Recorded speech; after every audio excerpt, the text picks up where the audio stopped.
Assalamualaikum warahmatullahi wabarakatuh. Perkenalkan saya Tiana Nafisa, mahasiswa aktif di STK PNU Indramayu, mengambil prodi Pendidikan Bahasa dan Sastra Indonesia semester 3. Izinkan saya mempresentasikan apa yang telah saya observasikan mengenai implementasi model manajemen berbasis sekolah yang dilaksanakan di SDNU Kaplongan.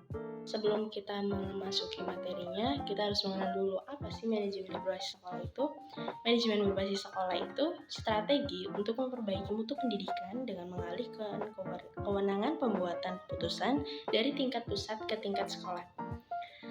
Atau juga bisa disebut manajemen berbasis sekolah itu MBS. Yang pertama, MBS itu sekolah memiliki otonomi dalam melakukan aktivitas manajerial sesuai kemampuan dan potensi sekolahnya.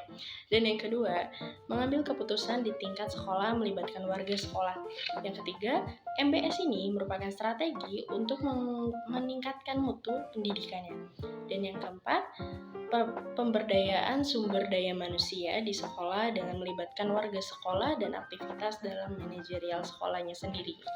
Kedua yaitu karakteristik manajemen berbasis sekolah. Karakteristik manajemen berbasis sekolah itu sebenarnya ada banyak sekali. Dan di sini yang telah saya amati, observasikan, di sini dicantumkan ada 8 karakteristik, yaitu yang pertama, sekolah dengan MBS memiliki cita-cita atau misi menjalankan sekolah untuk mewakili sekelompok harapan bersama. Dan yang kedua, aktivitas pendidikan dijalankan berdasarkan karakteristik kebutuhan dan situasi sekolahnya.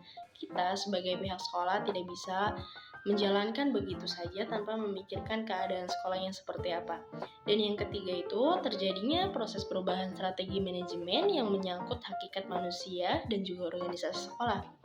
Yang keempat, keleluasaan dan kewenangan dalam pengelolaan sumber daya yang efektif untuk mencapai tujuan pendidikan. Dan yang kelima, manajemen berbasis sekolah itu menuntut peran aktif untuk para administrator, para guru, dan pihak-pihak terkait lainnya untuk pendidikan di sekolah. Dan yang keenam, MBS sendiri menekankan hubungan antar manusia yang cenderung terbuka, bekerja sama, mengangkat semangat tim, dan komitmen yang saling menguntungkan. Yang ketujuh, peran administrator sangatlah penting dalam kerangka MBS ini, termasuk di dalamnya kualitas yang dimiliki administrator sendiri.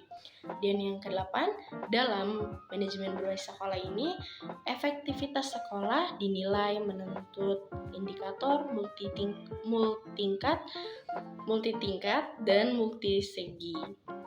Dan yang ketiga yaitu indikator keberhasilan pelaksanaan MBS sendiri. Di sini ada dua, yaitu input pendidikan dan juga output pendidikannya. Yang pertama yang akan kita bahas yaitu input pendidikannya, ada 3. Yang pertama, memiliki kebijakan mutu sekolahnya. Yang kedua, sumber daya tersedia dan juga siap. Sumber daya apapun itu, sumber daya manusia, sumber dana, dan segala lainnya. Dan yang ketiga, itu memiliki harapan dan prestasi yang tinggi. Dan output pendidikannya, yaitu sekolah sendiri memiliki output yang diharapkan.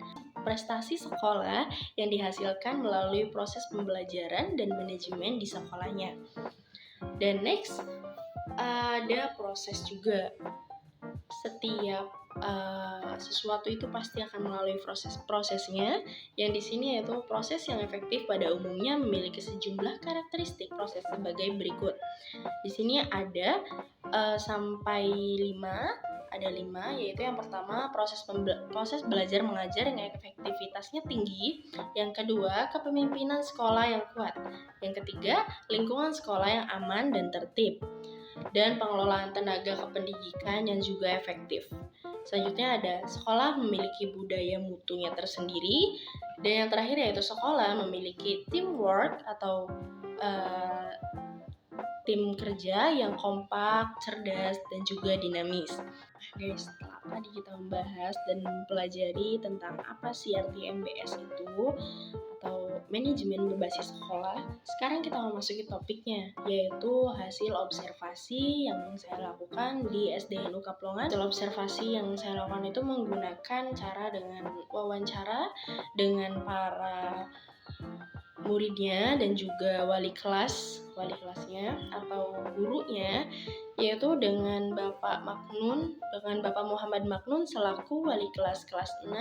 Beliau menjelaskan bahwa kurikulum yang digunakan saat ini yaitu masih kurikulum 2013 dan sedang dalam tahap pergantian atau tahap pembiasaan menggunakan kurikulum merdeka. Dan biasanya kurikulum baru itu dilaksanakan oleh kelas-kelas kecil, tidak bisa langsung digunakan oleh kelas-kelas seperti kelas 5, 6 gitu.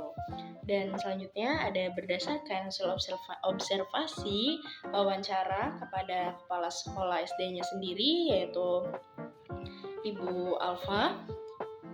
Menyangkut jumlah siswa dan jumlah ruang kelas, terdapat 11 ruang kelas, yaitu dengan pembagian rombongan kelas A dan juga kelas B.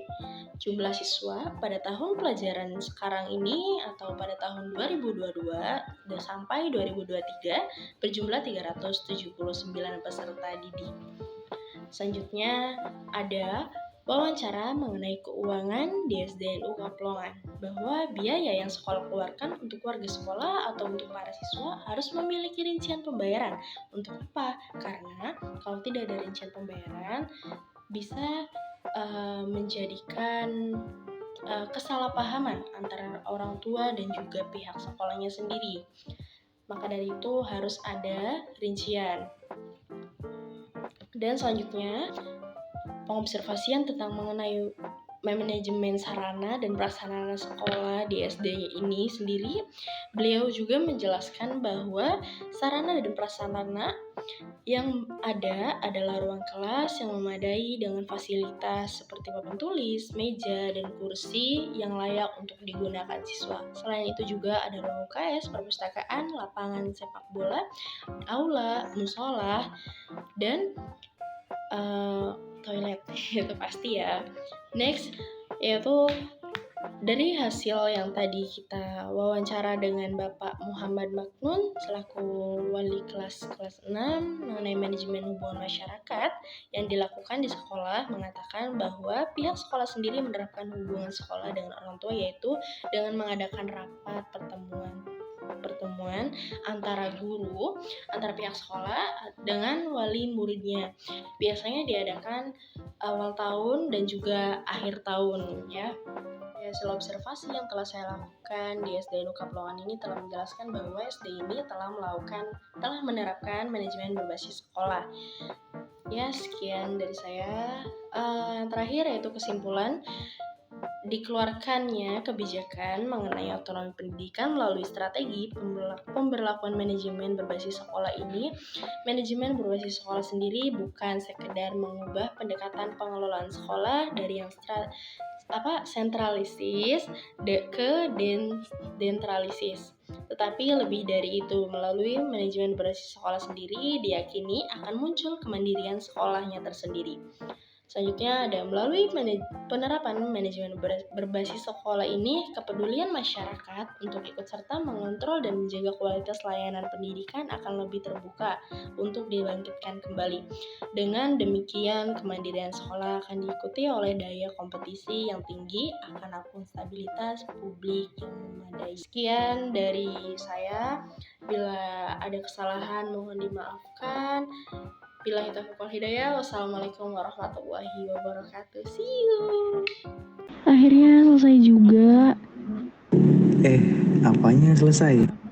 Hubunganku dengan dia. Maksudnya tuh tugasnya yang selesai. Saja.